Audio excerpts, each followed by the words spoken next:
నమస్తే, welcome back to our channel. ఇవాళ ఉస్మానియా యూనివర్సిటీకి సంబంధించి పలు అభివృద్ధి పనులకి ముఖ్యమంత్రి రేవంత్ రెడ్డి యూనివర్సిటీకి రావడం జరిగింది. దీనిలో భాగంగా కొంతమంది విద్యార్థి నేతల్ని ముందస్తు అరెస్టులు చేశారు. సో మరి ఇవాళ అక్కడ యూనివర్సిటీ ప్రాంగణంలో చూస్తే కూడా ఒక కంచెలు వేసి విద్యార్థులని నిరుద్యోగులను ఎవరిని కూడా అక్కడికి లోపలికి రానియని పరిస్థితి క్లియర్గా చూసాము. సో మనతో పాటు మాట్లాడడానికి నిరుద్యోగ జేఏసీ నాయకుడు జనార్దన్ ఉన్నారు. వారితో మాట్లాడించే ప్రయత్నం చేద్దాం. బ్రదర్, చెప్పండి, మిమ్మల్ని ముందస్తు అరెస్ట్ చేశారు, ముఖ్యమంత్రి గారు వెళ్ళారు అక్కడికి, కొంత స్పీచ్ కూడా ఇవ్వడం జరిగింది. ఎట్లా చూస్తారు ఈ సీన్? ఈరోజు ముందస్తు అరెస్టులు చేయడం అనేటటువంటి సిగ్గుచేటు. ఇది నిరుద్యోగుల ప్రభుత్వము, ప్రజాప్రభుత్వం అని చెప్పి ఈ ప్రజాభవన్ దగ్గర కంచెలు తీసేసినాం అని చెప్పిండు. అక్కడ తీసేసినటువంటి కంచెలు ఎక్కడనైతే ప్రభుత్వం యొక్క వైఫల్యాలను ప్రశ్నిస్తున్నారో అక్కడికి పోయి ఈ కంచెలు వాళ్తున్నాయి. మన నీళ్ళున్న కాడికి పోయి పక్షులు వాలినట్టు ఎండాకాలం గుంతలున్న కాడికి నల్లమలల్లో పులులు ఎట్టబోతాయో అట్టా కంచెలు వచ్చి మా దగ్గర వాళ్తున్నాయి. దీనిని మేము వ్యతిరేకిస్తున్నాం. ఇది ప్రజాపాలన కాదు, ఇది ప్రజలను గొంతు నొక్కేటటువంటి పాలన. ఈయనది ఏంటంటే ఉపన్యాసాలతోటి ఊదరగొట్టేటటువంటి ఒక నైజం, ఒక శైలి రేవంత్ రెడ్డి యొక్క పాలన. అంతే తప్పితే ఏమీ లేదు. ఈరోజు ఈయన మాట్లాడినటువంటి మాటలు ఒక 4-5 అంశాలు ఉన్నాయి. ఈ 4-5 అంశాలకు ఈయనకు ఒక తిరిగి సమాధానం చెప్పవలసినటువంటి అవసరం ఉంది. ఒకటి ఏమన్నాడంటే, నేను డిసెంబర్ 9వ తారీఖు నాడు వస్తా, డిసెంబర్ 9వ తారీఖు నాడు ఇక్కడ ఏ కంచెలు ఉండొద్దు, ఏ పోలీసు వాళ్ళు ఉండొద్దు అన్నారు. ఒక్క పోలీసు కూడా ఉండొద్దు, అడిగేటోళ్ళని అడగనివ్వండి, ఏదో అడుగుతారో వాళ్ళని అడగనివ్వండి అన్నారు. మరి ఈరోజు కంచెలు ఎందుకు వేసుకున్నావు? కంచెల మధ్యలో ఎందుకు నువ్వు కాలినడకన రావాల్సి వచ్చింది? కాలినడకన కూడా రాకుండా కార్ల మధ్యలో రావాల్సి వచ్చింది చెప్పు. కంచెలు లేకుండా నువ్వు రాలేవా? నువ్వు నీ జీవితంలో పేదరికము ఒక భాగస్వామ్యం అయిందన్నావు. ప్రజలలో 20 సంవత్సరాలు నేను మమేకమై తిరిగిందన్న నీవు ఈరోజు ఈ తెలంగాణలో కాంగ్రెస్ ప్రభుత్వం రావడానికి కొట్లాడినటువంటి ఉస్మానియా యూనివర్సిటీకి నువ్వు కంచెలు వేసుకొని ఎందుకు వచ్చినావు అని అడుగుతున్నాం. ఈరోజు కంచెలు ఎందుకు, ఆ రోజు కంచెలు ఎందుకు ఉండొద్దు? ఏంటిది ఈ పరిస్థితి? ఇంకొకటి ఆయన అన్నాడు, ఉస్మానియా యూనివర్సిటీ వాళ్ళు మీరు ఏది అడుగురి అది ఇస్తున్నాడు. అయ్యా, ఇవాళ తెలంగాణలో ఒక ఉస్మానియా యూనివర్సిటీ లేదు. తెలంగాణ ఉద్యమంలో అన్ని యూనివర్సిటీలు ఉన్నాయి. తెలంగాణలో బడి నుంచి గుడి వరకు ప్రతి ఒక్కరు కొట్లాడిరు. అట్లానే ఉస్మానియా యూనివర్సిటీ కీర్తిని మేము తగ్గించడం లేదు. ఇవాళ ఉస్మానియా యూనివర్సిటీ పైన ఒక తల్లి ప్రేమను చూపిస్తూ ఇంకొక ప్రాంతం పైన ఒక సవితి ప్రేమను చూపించొద్దు. ఒక కన్స్ట్రక్టివ్గా ఆలోచించు. ఇవాళ యూనివర్సిటీకి, ఉస్మానియా యూనివర్సిటీకి వచ్చిండనగానే గతంలో ఈ యూనివర్సిటీకి ఏ ముఖ్యమంత్రి రాలేదు, ఇవాళ రేవంత్ రెడ్డి వచ్చిండని దాన్ని ఒక్కదాన్నే ప్రమాణికంగా చేసుకొని దాన్ని కీర్తి పతాకాలు ఎక్కించి దాని మీద పుంకాలుగా వ్యాసాలు రాసి ఆయన మన్ననలు పొందడానికి ఏదో చేస్తే కాదు. ఇవాళ కమ్యూనిస్టులు అనుకునేటటువంటి వాళ్ళు, విప్లవ భావజాలాలతో కూడి ఉన్నోళ్ళు, ఇవాళ మేము అధికారంలో అనుకునేటటువంటి వాళ్ళు మరి బొక్కలకు మీరు ఆశపడతారా? లేకుంటే దీన్ని ఒక కన్స్ట్రక్టివ్గా తీసుకొని పోతారా? నేను ఒకటే అడుగుతున్నా. ఇవాళ ఆయన వచ్చి కురిపించినటువంటి హామీలకు, ఆయన చేసినటువంటి ప్రసంగాన్ని మీరు కీర్తిస్తూ మీరు మళ్ళా డిసెంబర్ వరకు వ్యాసాలు రాస్తూ ఉంటే మాత్రం ఇది దౌర్భాగ్యమైన పరిస్థితి. ఒక మాట అన్నాడు, తెలంగాణలో ఉస్మానియా యూనివర్సిటీ అనేటటువంటి పదము తెలంగాణ పదానికి ఒక పర్యాయ పదం అని అన్నారు. దీన్ని నేను గట్టిగా అడుగుతున్నా. 18 నెలల కిందట ఉస్మానియా యూనివర్సిటీ గురించి నువ్వు మాట్లాడినటువంటి మాటలు ఏంటి అని అడుగుతున్నా. ఆ రోజు నువ్వేమని మాట్లాడినావు? ఉస్మానియా యూనివర్సిటీ వాళ్ళు వట్టి తాగుబోతులు, వీళ్ళకు ఒక సైద్ధాంతికంగా ఉండదు, వీళ్ళకు ఏ ఆలోచన లేదు, ఏమీ లేదు.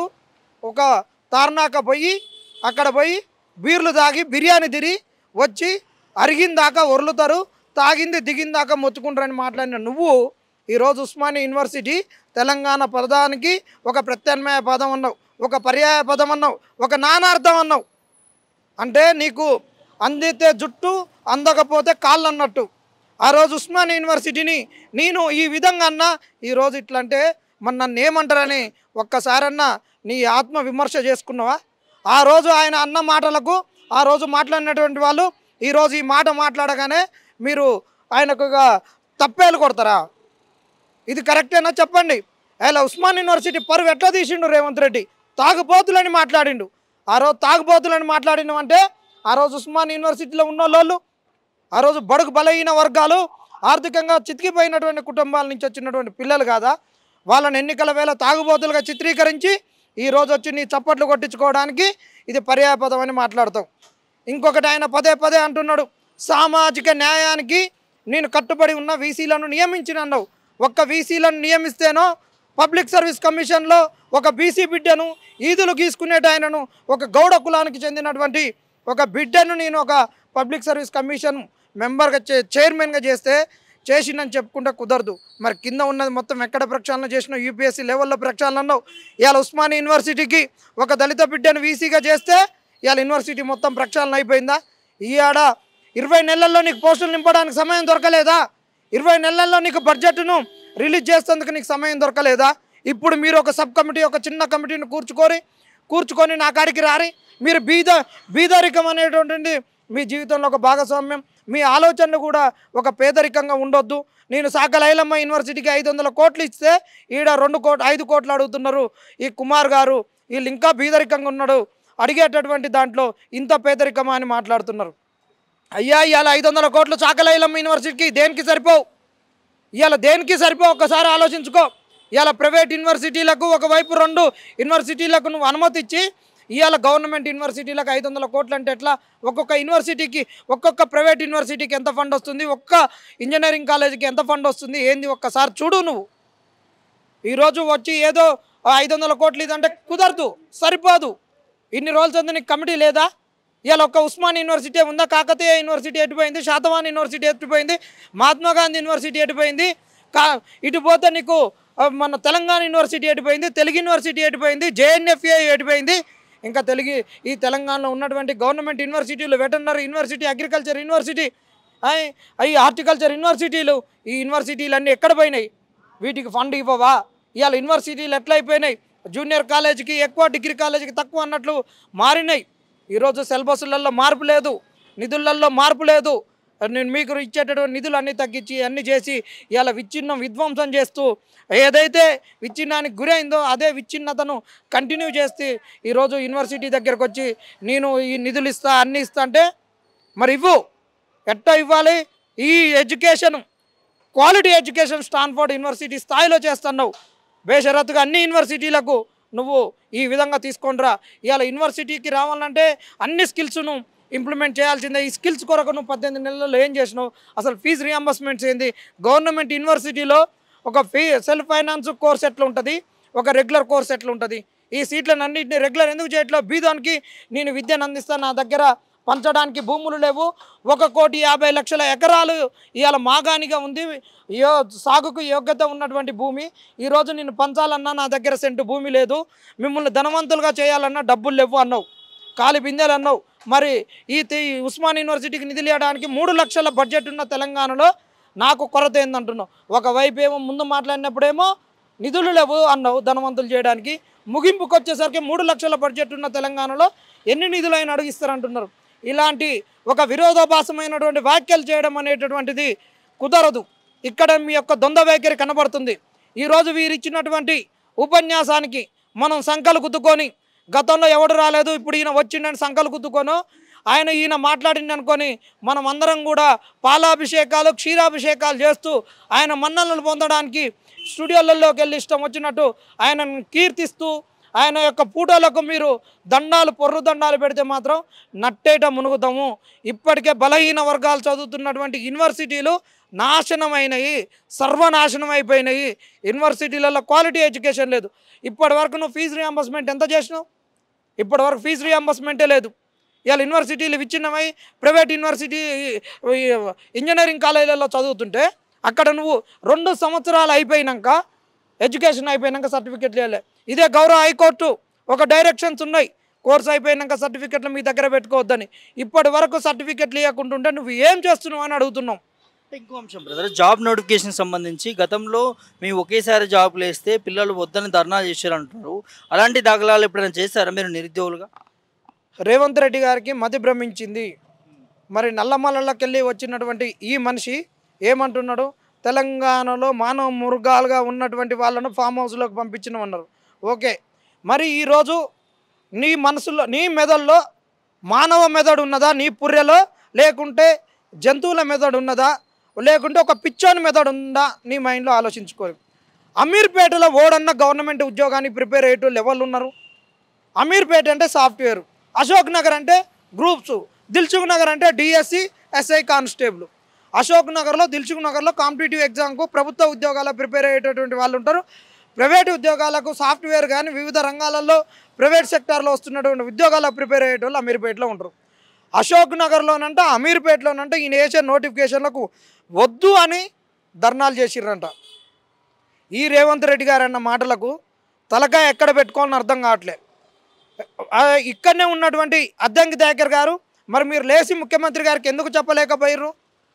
ఒక్క సంవత్సరంలో 2 లక్షల ఉద్యోగాలు ఇస్తామని నీ ప్రభుత్వం చెప్తే, నీ నియామకాలు చేయకపోతే, నువ్వు చిక్కడపల్లి లైబ్రరీకి వస్తే నిన్ను విద్యార్థులు ఒక బండకు చేపను రాసినట్టు రాసి ఉతికి ఆరేస్తే నువ్వు ఆ రోజు తోక ముడుచుకొని పోయి 3 రోజులలో సీఎంను కల్పిస్తున్నావు. వాస్తవాలు నాకు తెలియదు, వాస్తవాలు ఇంత కఠినంగా ఉన్నాయని మాట్లాడినటువంటి నీవు ఇవాళ నీ ముఖ్యమంత్రి 60,000 ఉద్యోగాలు నింపిన ఒక్క సంవత్సరంలో 2.5 సంవత్సరాలలో ఇంకా 40,000 ఉద్యోగాలు నింపుతాం. 2.5 సంవత్సరాలలో 1,50,000 ఉద్యోగాలు అయితే మిగతా ఉద్యోగాలను ఇంకా 2.5 సంవత్సరాలలో నింపుతామని కూడా చెప్పలేదు నీ ముఖ్యమంత్రి. అప్పుడు నువ్వు లేచి చెప్పొద్దా? మమ్మల్ని అడగనీయకుండా ఈరోజు పక్కన పడేసారు. ఈరోజు మా ప్రతినిధిగా పోయినటువంటి అద్దంకి దయాకర్ అక్కడ ఏం చేస్తున్నారు? నీ భార్యను నువ్వు తీసుకొని పోయి అక్కడ కూర్చొని మీరు చప్పట్లు కొడుతందుకు పోయిర్రా? మీరు ఒక భట్రోజు పనులు చేయడానికి పోయిర్రా? మీరు భట్రాజుల పనులు చేయడానికి పోయిర్రా? ఆయన ఉపన్యాసం ఇస్తుంటే కింద ఉండి ఒక్కొక్కరు చప్పట్లు కొడుతందుకు పోయిర్రా?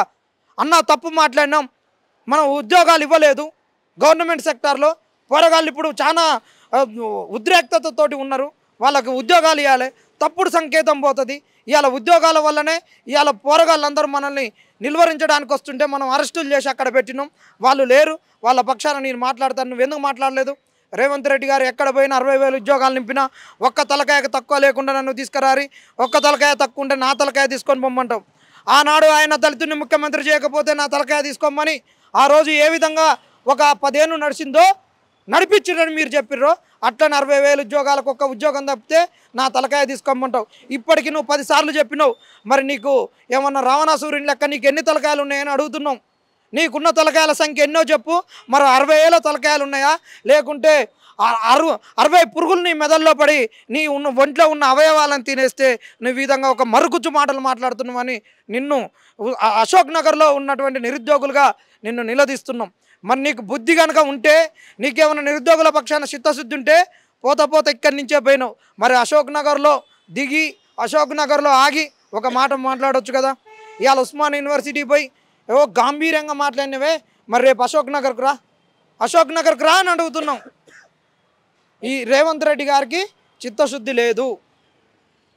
ఫైనల్గా బ్రదర్, ముఖ్యమంత్రి రావడం సరే, ఎవరు వచ్చి ఎవరు పోతే పక్క పెడితే, ముఖ్యమంత్రి గారు స్టేజ్ మీద ఇంకో మాట మాట్లాడుతున్నారు. నన్ను అడ్డుకుంటే మీకే అభివృద్ధి ఆగిపోతుంది అన్నట్టుగా వారు కొన్ని వ్యాఖ్యలు కూడా చేయడం జరిగింది. అంటే ఎందుకు ముఖ్యమంత్రి మీరు అడ్డుకోవాల్సిన పరిస్థితి ఎందుకు వచ్చింది? వాళ్ళు ఉద్యోగాలు ఇష్టమని వాళ్ళు చెప్తున్నారు. ఇంకోటి, కొంతమంది ప్రతిపక్షాల వలలో పడి నిరుద్యోగుల పేరు చెప్పుకొని ఉద్యోగాలు వచ్చే దిశలో కాకుండా ఉద్యోగాలు రానియకుండా కుట్ర చేస్తూ ఉన్నారంటూ కూడా కొంతమంది నాయకులు మాట్లాడారు. మొన్న ఇందిరా నాయక్ మీద కూడా ఎట్లాంటి వ్యాఖ్యలు చేశారో చూసాం.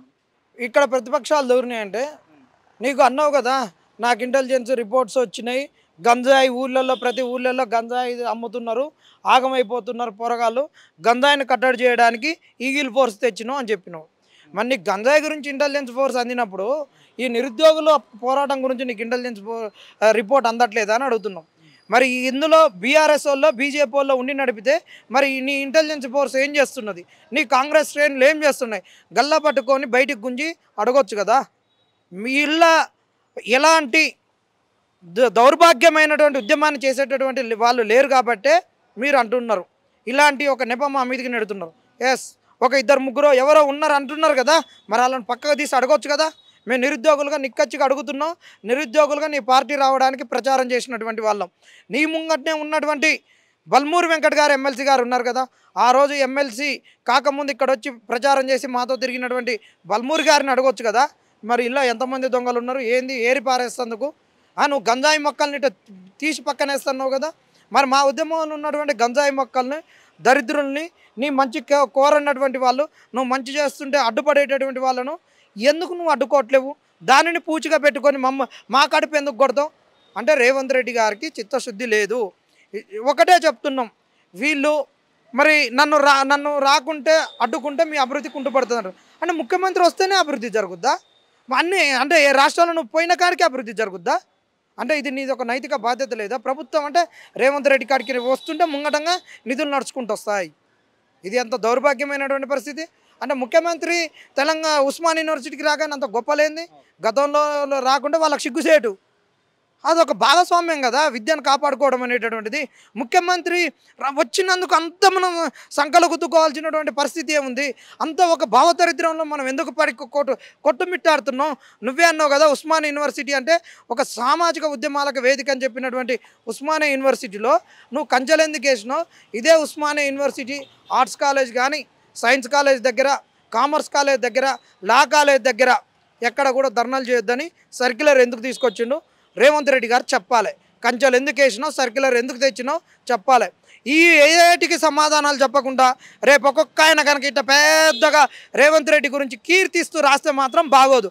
ఒకవైపు నాణ్యానికి రెండు వైపులా చూడండి. ఒకవైపు ఆయన చేసినటువంటి తప్పును బరాబరుగా ఖండించండి. ఈరోజు ఆయన ప్రస్తావించినటువంటి అంశాలు రేపు ఆయన ఇచ్చినటువంటి టైం లైన్ లోపల అన్ని యూనివర్సిటీలలో అదేవిధంగా నిధులు ఇచ్చి ఇంప్లిమెంట్ చేసేటట్టు చేయండి. ఇవాళ ఆయన మాట్లాడతాడు కోదండరామరెడ్డికి ఉద్యోగం పోగానే 15 రోజులలో మళ్ళీ ఎమ్మెల్సీ ఇస్తాడంట. ఆయనకు ఉద్యోగం పోయినప్పుడు ఇప్పుడు ఇవాళ కనిపించిండు. ఆయనకు ఉద్యోగం వచ్చినప్పుడు నుంచి ఇప్పటి వరకు ఎక్కడ కనిపించిండు? కాంగ్రెస్ వచ్చినప్పటి నుంచి ఎక్కడన్నా కనిపించిండా? ఇన్ని రోజులు ఉస్మాన్ యూనివర్సిటీకి రాని కోదండరామరెడ్డి ఇవాళ ఎందుకు వచ్చిండు? ఆయనకు ఉస్మాన్ యూనివర్సిటీ కనిపించలేదా? ఆయన ఇంటికి పోవాలంటే ఇక్కడి నుంచి సెక్రటరేట్ నుంచి పోవాలంటే ఆయన సెక్రటరేటు ఓయా Ashok Nagar, Vidyanagar, Osman university, Tarnaka, Sudarshan Reddy sweet house, Kodandarama Reddy ఇల్లు. ఇది కదా నీ రూటు. ఈ రూట్లో ఇన్ని రోజులు ఉస్మాన్ యూనివర్సిటీకి ఎందుకు రాలేదు రెడ్డి గారు? చెప్పండి మీరు. ఇవాళ నీ ఉద్యోగాన్ని ఆర్ట్స్ కాలేజ్ దగ్గర ఠాగూర్ ఆడిటోరియంలో నీ ఉద్యోగ ప్రకటన చేయించుకోవడానికి రేవంత్ రెడ్డి గురించి నీ ఉద్యోగ ప్రకటన గురించి వచ్చిన అని అడుగుతున్నాం. మీరు తమ్నేలు కూడా ఇదే పెట్టి ఉస్మానియా యూనివర్సిటీకి ఇవాళ రేవంత్ రెడ్డి వచ్చింది కోదండరామ్ గారి ఉద్యోగాన్ని ప్రకటించడానికి మాత్రమే వచ్చిండు. మీరు చేసినటువంటివి అన్నీ కూడా రావాల్సిందే. ఇవాళ నువ్వు కొత్తగా వచ్చేదో ఫైల్ మీద సంతకం పెట్టి ఇమ్మీడియట్గా నువ్వు నిధులు శాంక్షన్ చేసినా ఏమీ లేవు. ఇవాళ నువ్వు ఎస్సీ ఎస్టీలను పదవులలోకి పెట్టినందుకు సంతోషం. వాళ్ళని మార్కెట్ చేసుకొని ఇవాళ నాది రెడ్డి రాజ్యం కాదు, నాది సామాజిక తెలంగాణ అంటే మాత్రం ఎవడు ఊరుకోరు. వాళ్ళకు అర్హతలు లేవా? అదే మళ్ళీ విమర్శ వస్తుందని ఒక ఎస్సీ అని నేను చూడకుండా వాళ్ళకి అర్హతలు ఉన్నాయి, ఆ రోజు అర్హతలు ఉన్నా వాళ్ళని గుర్తించలేదన్నట్టు షోయింగ్ ఇయ్యకు. బరాబర్ మాకు రావాల్సిందే, చేయాల్సిందే. ఫైనల్గా ఏం చెప్తారు బ్రదర్? మొత్తానికి ముఖ్యమంత్రి ఆ వేదికలో కూడా ఇవాళ యూనివర్సిటీలో కూడా ఉద్యోగాలు ఇస్తే వద్దంటున్నారు అనే అంశానికి తీసుకొచ్చారు. మరి ఏం చెప్తారు దీని మీద? ఎట్లా స్టాండ్ తీసుకోబోతాం? రేవంత్ రెడ్డి గారి మైండ్లో వాళ్ళ మెదడు అనేటటువంటిది బూజు పట్టింది. ఈ తెలంగాణకు చెదలు పట్టినటువంటి వాళ్ళు కొంతమంది ఉన్నారన్నారు కదా. మా ఉద్యోగాల విషయానికి వచ్చేసరికి రేవంత్ రెడ్డి గారి మెదడు ఉద్యోగాలు అనేటటువంటి ఒక న్యూరాన్ దగ్గర పోయేటరికి అది చితికిపోయి దానికి చెదలు పట్టింది. ముందు ఆ న్యూరాన్ను సరి చేయడానికి, ఆ మెదడుకు చికిత్స చేయడానికి ఈయనను సాయికృష్ణ హాస్పిటల్ న్యూరో సర్జన్కి చూపించాలి. ఇది పరిస్థితి. ఉద్యోగాల విషయంలో మళ్ళీ అదే వేదికగా ముఖ్యమంత్రి ఉద్యోగాలు ఇస్తే వద్దంటున్నారు అని చెప్పి కూడా మాట్లాడుతున్నటువంటి పరిస్థితి క్లియర్గా చూసినాము. సో నిరుద్యోగి జనార్దన్ కూడా మాట్లాడుతూ ఉన్నాడు, ఖచ్చితంగా ఉద్యోగాలు ఇవ్వాల్సిందే.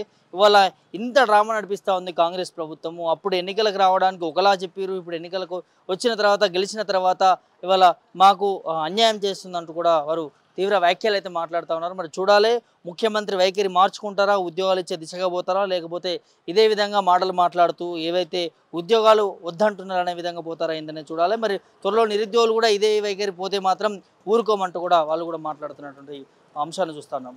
శివతో ప్రభాకర్, టీవీ, హైదరాబాద్.